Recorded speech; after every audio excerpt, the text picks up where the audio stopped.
Mi nombre es Duan Ahumada y esta línea de tiempo se llama Acordando aportes económicos a lo largo de la historia. Iniciamos en la antigua y en la Edad Media. Acá se decía que en el mundo antiguo la economía no tuvo un lugar propio como ciencia y que estaba inmersa dentro de la filosofía en aspectos relacionados con la administración. Esto no quería decir que en esa época no se hicieran aportes al conocimiento económico y mucho menos que no existieran hechos a los que hoy en día se ocupa la ciencia económica. De acá se desprende el aporte de los griegos que comprende el siglo V y siglo VI. Ellos hicieron una aproximación racional de la economía fundamentada en principios éticos y en teorías antropocéntricas donde el hombre es el centro del universo. Los principales autores que encontramos, primero encontramos a Jenofonte. Jenofonte fue un filósofo militar, político e historiador, discípulo de Sócrates. Según este autor, para lograr excedentes económicos en la familia, la ciudad o el Estado se necesita habilidad, orden y división del trabajo. Jenofonte, como más tarde lo haría Smith, afirmó que el aumento de la cantidad y calidad de los bienes origina la división técnica del trabajo y que esta división estaba limitada por el tamaño del mercado. El segundo autor que encontramos es Aristóteles. Aristóteles fue un filósofo y científico, fue el pensador griego que más aportes hizo a la economía y el que más se acercó a las ideas que se conciben hoy en día como ciencia económica, para la que usó la palabra crematística. Aristóteles concebía una economía mixta donde el aporte del individualismo y la propiedad privada promovían la eficiencia, el desarrollo económico y la paz social. El gobierno se quedaba con la tarea de redistribuir el ingreso. Otro de los autores que encontramos es Platón. Platón es fue un filósofo griego y seguidor de Sócrates y maestro de Aristóteles. Platón analizó toda la estructura política y económica del Estado. Con Jenofonte compartió una idea de que el ser humano es la variable fundamental de la economía política. El interés platónico era la óptima combinación de gobierno y economía. De igual forma, Platón aborda el tema de la circulación de los bienes y concluye que se realiza a través del mercado y que se usa el dinero como medio de intercambio. Ahora continuamos con la escuela escolástica, siglo XI al siglo XV. Si alguna labor se le puede reconocer a los escolásticos es la de establecer un puente entre los antiguos griegos y romanos y los europeos del momento en que se dinamiza la construcción de los mercados en la Europa medieval y abre el camino al mercantilismo. No obstante, los escolásticos intentaron conciliar la doctrina de la iglesia con la propiedad privada y el mercado, en gran medida respaldados por el derecho romano que regulaba los contratos, legitimaba el comercio, el derecho a la propiedad privada hereditaria, al igual que trato justo en los intercambios voluntarios. Dentro de los autores destacados encontramos a San Alberto Magno, fue el primero de este grupo de profesores que nació en el territorio de la actual Alemania, estudió en Padua y enseñó en varias de las pocas universidades existentes por esa época en Europa. Siguiendo la tesis del precio justo aristotélico, Alberto Magno condenó el monopolio por ser una confabulación para manipular los precios, cuya sanción debía ser la restitución del beneficio obtenido mediante este ilícito. Otro de los autores que encontramos es Santo Tomás de Aquino. Él fue un filósofo y teólogo italiano, fue el más importante de los escolásticos. Santo Tomás habló de un orden natural de acuerdo a la creación de Dios y su teoría de la demanda es una simple noción entre la relación de la utilidad humana de los bienes en comparación con el lugar que ocupan en el orden natural de la creación. Ahora encontramos la Escuela de Salamanca, siglo XVI. La Escuela de Salamanca fue un grupo de juristas españoles del siglo XVI, alumnos de Francisco de Vitoria y formados en la Universidad de Salamanca que se dedicaron al pensamiento económico, motivados por la notable inflación generada por la llegada de metales preciosos desde las colonias en América. Uno de los principales autores que encontramos es San Martín de Aspicuelta. Es un sacerdote y filósofo, controvirtió la tesis aristotélica sobre la esterilidad del dinero y expuso la teoría cuantitativa del dinero. También habló del principio de preferencia temporal. Otro de los autores que encontramos es a Diego de Cavarrubias, fue un profesor de Derecho y consejero de Castilla. Él anticipó algunos conceptos de liberalismo económico, como la fijación de precios en el mercado, oferta y demanda. Ahora continuamos con la economía preclásica. La economía preclásica fue un punto álgido y fundamental para la formación de los mercados y el posterior nacimiento de la ciencia económica. De aquí se desprende el mercantilismo capitalista del siglo XV y siglo XVI. El aporte más importante del mercantilismo al pensamiento económico fue el conjunto de ideas que, interpretando el proceso de construcción de los mercados, ayudando a la identidad de la nación y el fortalecimiento interno de las mismas. En la época mercantilista se nota una transformación social que permitió que una nueva élite urbana relevara a los terratenientes y al clero. Sus principales autores son, primero encontramos a Jean-Baptiste Colbert. Colbert no publicó, pero como ministro del rey francés, Luis VI se convirtió en una de las principales figuras del mercantilismo. Fue el creador de la contabilidad moderna y recurrió a la intervención gubernamental para apoyar, promover y proteger la industria francesa. Se caracterizó por las acciones contra la corrupción, el fomento de la manufactura a través de subsidios y la construcción de redes de canales, carreteras y demás infraestructuras necesarias para el desarrollo de la industria. Otro de los autores que encontramos es a Thomas Moon. Él nació en Londres, fue director de la Compañía de las Indias Orientales y es uno de los mercantilistas más importantes. Fue considerado por Smith como un mercantilista con ideas clásicas. Asumía que el país podía enriquecerse si lograba vender más de lo que compraba el resto de los países. Por esta razón defendió la idea de importar mercancías de Asia pagando con oro y obtener ganancias revendiendo luego esos bienes en Europa. Otro de los autores que encontramos es a William Petit. Fue un filósofo médico, económico y estadístico inglés, uno de los primeros pensadores en trabajar sobre la medición de variables económicas. Se destacó por dar aportes importantes a la teoría del dinero y del valor. En la teoría del dinero le daba las tres características del dinero, que son patrón valor, medio de cambio y depósito de valor. También habla de que el dinero no lo constituye una medida absoluta del valor debido a que este valor varía de acuerdo a la oferta y la demanda. Otro autor que encontramos es a Bernard Mandeville, que fue un británico filósofo y escritor satírico. Su obra más conocida fue sátira titulada Zumbido de colmenas o Pícaros honrados, publicada en el 705, y que fue más conocida como La fábula de las abejas o Los vicios honrados. En ella expone una idea que circulaba en Europa acerca de que el egoísmo podía producir beneficios para todos a través de la cooperación inconsistente, un bienestar social mayor cuanto menor es la intervención del Estado. La intervención podía ser benéfica si lograba encauzar los vicios privados de una manera hábil, y la división del trabajo mejora la productividad. Él también afirmaba que la nación se beneficiaba con la existencia de una población numerosa y los altos índices de participación laboral que se lograba con la incorporación de los niños al trabajo, pues daba como resultado que se podían producir bienes exportables a precios competitivos. Y por último encontramos a David Hume. Fue uno de los antecesores que más influyó en Smith. Es un mercantilista con ideas clásicas. Fue crítico del mercantilismo, afirmaba que el incremento de la moneda circulante en un país con superávit comercial haría aumentar los precios y en los países que presentaran déficit harían descender los precios. Fisiocracia, siglo XVII. En la fase final del mercantilismo surgió la fisiocracia de origen francés, una corriente que retornó a una visión centrada en la agricultura y que propuso mejoras al sistema de captación de recursos fiscales basado en la capacidad de la tierra. Su principal autor fue Francois Quesnay, es un general, el líder intelectual precursor de la teoría del equilibrio que afirmaba que las leyes del orden natural constituyen el gobierno evidentemente más perfecto.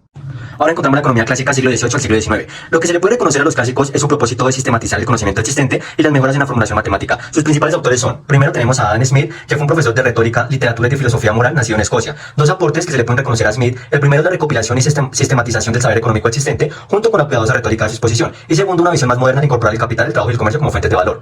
Segundo, encontramos a Jeremy Bentham, fue un filósofo radical. Bentham propuso el utilitarismo como el fundamento de la sociedad y argumentaba que era posible comprobar de modo científico que el principio de utilidad era justificable moralmente. El utilitarismo basa su filosofía en que la única norma moral que se tiene en cuenta a la hora de tomar una decisión es la utilidad. Las acciones eran buenas y tendían a procurar la mayor felicidad para el mayor número de personas. Un argumento que hace pensar que el utilitarismo nace del odismo, es decir, que tiene sus raíces en la filosofía griega. El otro autor que encontramos es a John Stuart Mill. Tal vez el más importante que siguió a Jeremy Bentham fue John Stuart Mill, que es un economista inglés consagrado a la lectura y cercano a la filosofía y el pensamiento francés. Afirmaba que lo que había que buscar era la felicidad colectiva a través de la maximización del placer a toda la sociedad que era posible. Y la posibilidad de conseguir placer de forma individual se constituye en un medio para que los demás logren su felicidad, y por eso no va en contra de la felicidad colectiva a través de un contrato social. Otro autor que encontramos es a Thomas Malthus. Fue un economista, clérigo y demógrafo británico. Malthus logró un lugar en la historia del pensamiento económico por su ensayo sobre el principio de la apuración en 1798. Trabajó en el que asumió una visión fatalista sobre la economía y la apuración. La teoría de Malthus contrastaba con la idea de Smith respecto a que el incremento de la población impulsaba el progreso económico. La tesis de Malthus se resume en los siguientes puntos. Primero, la población crece más rápido que la producción de alimentos. Segundo, cuando se aumenta la producción de alimentos por encima del crecimiento de la población, se estimula esta tasa de crecimiento. Y tercero, si la población aumenta muy por encima de la producción de alimentos, el crecimiento se frena debido al hambre, las enfermedades y las guerras. Y por último encontramos a David Ricardo. Este economista realizó aportes importantes a la teoría del valor, al comercio internacional y a las finanzas públicas. Su obra cumbre, Principios de Economía Política y Tributación Pública, en 1817 fue el principal libro de consulta de los economistas y reemplazó la riqueza de las naciones que había escrito Smith años antes. Este autor centró su atención en la destrucción del ingreso, observó una tendencia declinante de la tasa de beneficios, tendencia pues que creyó inevitable en relación con el mercado interno, pero que se podía superar con el comercio exterior. Para Ricardo, al igual que para Smith, el precio es determinado por la escasez relativa a los productos, es decir, es una interacción entre oferta y demanda.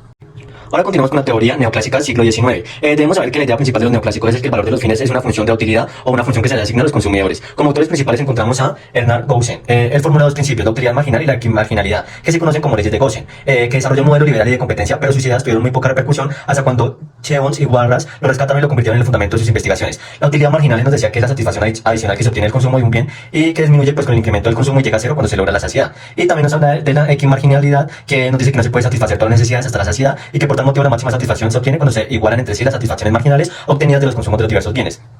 Otro autor que encontramos es a William Stanley, fue un profesor de lógica y economía. Siguiendo a Gaussian, se centró en la teoría de la utilidad, en la que consideró la formación de precios, teoría del valor y las preferencias ordinales, que el valor depende de la utilidad, donde la utilidad no es una cualidad natural de los bienes, sino que surge de la relación de las personas, y las personas buscan maximizar la utilidad, definida esta como el logro de mayor placer y menor dolor. Él expuso que los bienes tienen grados de utilidad que se reducirán en la medida que el consumo satisfaga la necesidad, hasta el punto en que ese grado de utilidad sea cero.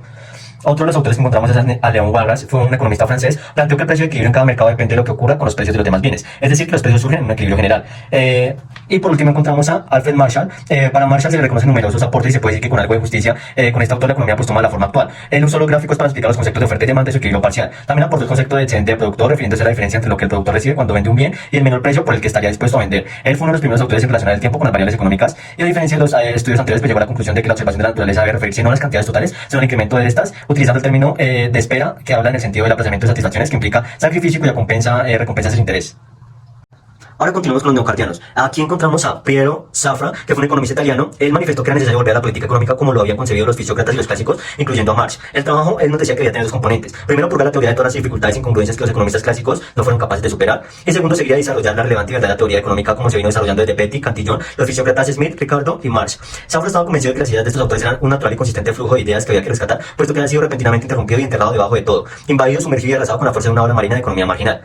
Y como segundo autor encontramos a Luigi Ludovico, que fue un discípulo de Safra. Entre sus obras de mayor relevancia se destaca Crecimiento económico y distribución del ingreso en 1981. Los aportes de la teoría del crecimiento fueron desarrollados junto con Kaldor. Sobre esto pues llega a conclusiones cuyo aporte más importante es conocido con el nombre del teorema de Campbell. Ahora continuamos con los mercados imperfectos y keynesianos, que se ubican en el siglo XX. Entre los autores más relevantes encontramos a Alexander Hamilton. Hamilton logró imponer sus criterios sobre los intereses de los estados del sur, cuya producción con mano de obra esclava estaba orientada al mercado internacional y que no veía ninguna ventaja en dejar de comprar bienes intermedios y de consumo a una industria ya avanzada como lo era la inglesa y convertirse en compradores de una industria en ciernes con menor calidad y precios más altos. Hamilton se dio cuenta de que el libre comercio no sería un buen estímulo para la industria local y que era necesario proteger esa industria imponiendo aranceles y hasta prohibiendo las importaciones de bienes industriales con alto valor agregado. Otros autores importantes encontramos a Simón Bolívar. Él, dentro de las acciones que hizo, fue expandir las instituciones que caracterizan los mercados desarrollados, eliminando la esclavitud, servidumbre y los casicazgos para dar paso a la obligación del pago de salarios en dinero y prohibiendo los pagos en especie. Él también realizó una reforma agraria para democratizar la propiedad de la tierra, en particular a favor de los indígenas y de los soldados que participaron en la revolución de la independencia. Otro de los autores que encontramos tenemos a Chamberlain y Robinson. Chamberlain fue un economista estadounidense y profesor de Harvard, y Robinson fue una economista inglesa, profesora de la Universidad de Cambridge. Chamberlain afirma que el mercado real se encuentra en un punto entre el monopolio y la competencia perfecta. Chamberlain también manifiesta que la publicidad es propia de mercados donde el producto gana una posición que se deriva de una diferenciación respecto a los demás productos, expandiendo su demanda a través de la manipulación de la necesidad de los consumidores. Y Robinson expuso que si bien los monopolios pueden controlar su producción, nunca tienen todo el poder, pues los consumidores pueden migrar hacia el consumo de bienes sustitutos producidos por competidores. Y por último encontramos a John Keynes, que es un economista inglés, estudiante y profesor de la Universidad de Cambridge. Keynes afirmó que en una economía monetaria es posible que las familias retengan parte de sus ingresos sin que los empresarios puedan saber qué demandarán las familias en el futuro con ese ingreso retenido. Esta incertidumbre impide realizar nuevos planes de inversión, se reduce entonces la demanda de bienes de producción, lo que son máquinas, herramientas y construcciones, y se genera desempleo, y esta a su vez reduce la demanda de bienes de consumo, generando recesión en la producción oriental al consumo y de nuevo reducción de la demanda de bienes de producción. Por último encontramos el socialismo, que el socialismo fue planteado como una idea de la igualdad, la cual surge como una relación a la injusticia que significaba que el gran incremento de la capacidad de producción aportado por la revolución industrial solo hacía ricos a muy pocos empresarios, al mismo tiempo que la población trabajadora era sobreexplotada y vivía en miseria extrema. Uno de los principales autores que encontramos es el conde de Saint-Simon, que fue un socialista francés, fue un crítico de la propiedad privada por considerar una fuente de disturbios y ver cómo el monopolio pues otorgaba derechos a la apropiación de la renta sin trabajar, como lo hacen los industriales y los obreros. Otro autor que encontramos es Charles Fourier, que fue un filósofo y socialista francés, planteó la teoría de los cuatro movimientos y de los destinos generales, expuso un sistema social que incluía la organización de la producción a partir de cooperativas, compuesta hasta por 1.600 personas que vivirían en un edificio comunal ubicado en el centro de un área agrícola y que denominó phalansterio. Otro de los autores que encontramos es Robert Owen, que fue un socialista británico al que se considera como un fundador del movimiento cooperativo. Owen creía que la humanidad podría avanzar si se mejoraran las condiciones económicas y morales de los individuos, y logró mejorar las condiciones de los trabajadores al mismo tiempo que el aumento de la productividad de los beneficios. Y por último tenemos a Karl Marx, que es el historiador económico más importante de todos los tiempos. Marx identificó dos elementos: las fuerzas productivas y las relaciones sociales de producción, lo que se convirtió en la base del materialismo histórico, que es como denominó su sistema de pensamiento.